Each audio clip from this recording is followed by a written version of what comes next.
There are nights that pass quietly, and then there are nights that leave a scar on your soul.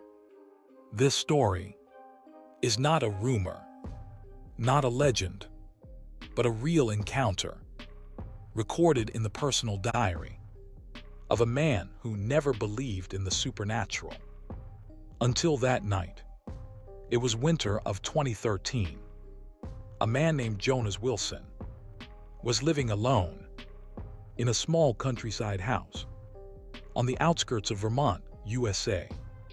Snow was falling, wind was howling through the trees, and Jonas was sitting by the fireplace, trying to stay warm. Everything was calm, silent, normal, until someone knocked on the door. A soft knock, 3 times. At midnight, Jonas froze. He wasn't expecting anyone. The nearest neighbor lived 2 miles away. He slowly walked toward the door, the wooden floor creaking beneath his feet.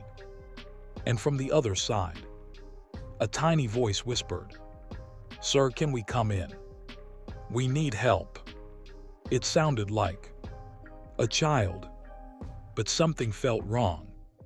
Children at midnight in a snowstorm. Jonas hesitated.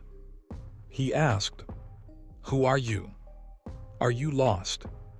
No reply, just silence. And then another knock, harder this time. Jonas finally opened the door, just a little, and what he saw still haunts him. 2 children, a boy and a girl, around 10 or 12 years old, pale skin, old-fashioned clothes, no expression, no breath in the cold air.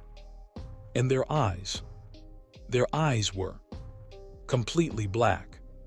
No white, no pupils, just endless darkness. The boy said, "Let us in. We need to use the phone." But his voice had no emotion. It didn't even sound human. Jonas felt his chest tighten. A pressure, a terror, like something was pushing into his mind. He stepped back and whispered, "No, I can't let you in." The girl tilted her head, unnaturally, almost mechanically, and said, "We can't come in unless you invite us." This sentence hit Jonas like ice. Why would children say that? Suddenly, the temperature inside the house dropped.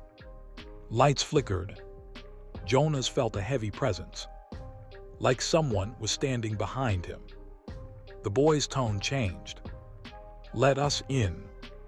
This time, the voice was deeper, darker, almost like multiple voices layered together.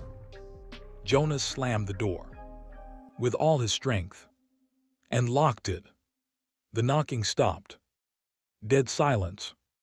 He looked out the window, and the children were gone, just vanished, as if they were never there.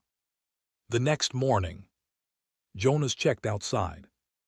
There were no footprints in the snow, no signs of children, no signs of anyone. Later, when he shared the story, local residents quietly told him, "You're lucky. Black-eyed kids chose your door, and you didn't let them in, because those who do never remain the same." Jonas still sleeps, with every light on. He moved away, but he says the same thing at the end of every interview. They weren't kids. They were something else, something that wanted inside. If one night you hear a knock, soft, slow, at a time when no one should be visiting, don't open the door. And whatever you do, don't look into their eyes, because if you do, you may never sleep again.